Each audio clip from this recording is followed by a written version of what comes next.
शक्तीपीठ महामार्ग सुद्धा ज्या पद्धतीने ज्या जिल्ह्यांमधनं गेलेला आहे इथं प्रचंड विकास आपल्याला होताना दिसणार, त्याचा फायदाच होईल.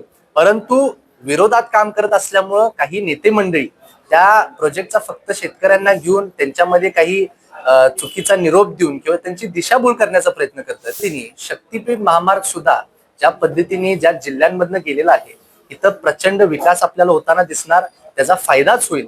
परंतु विरोधात काम करत असल्यामुळं काही नेते मंडळी त्या प्रोजेक्टचा फक्त शेतकऱ्यांना घेऊन त्यांच्यामध्ये काही चुकीचा निरोप देऊन किंवा त्यांची दिशाभूल करण्याचा प्रयत्न करतात.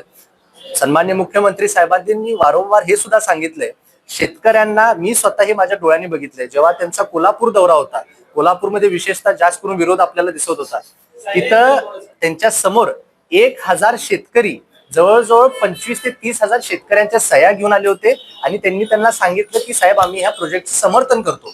त्यामुळे फक्त सरकारच्या विरोधात काहीतरी करावं म्हणून काही लोक असं करत असतील, परंतु सन्मान्य मुख्यमंत्री साहेबांच्या हस्ते या संपूर्ण शक्तीपीठ महामार्गाचा खूप चांगल्या पद्धतीने यशस्वीपणे त्याचं एक्झिक्युशन होईल आणि त्याचा लोकांना फायदा होईल अशी मला खात्री.